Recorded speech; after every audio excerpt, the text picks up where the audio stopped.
Mga mami, magluluto po tayo ngayon ng pangat na tilapia. Ito po ulam na to mga mami ay napakadaling lamang po itong iluto. Lalagyan po natin ng luya. Ito naman po ang kamatis ay lalagyan po natin ng 4 na piraso. Lalagyan po natin ng dahon ng sibuyas. Ang pirasong sibuyas. Dahil wala po itong luya, ang lalagyan po natin ay ito, pamintang buo para pantanggal po ng lansa.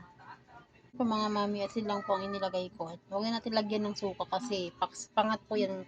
Bali, ang lalagay lang po natin ay konting tubig. Tapos po pampalasa yan, asin at saka MSG. Tapos hintayin na po natin kumulo para ito ay maluto. So, mami, kumukulo na po siya.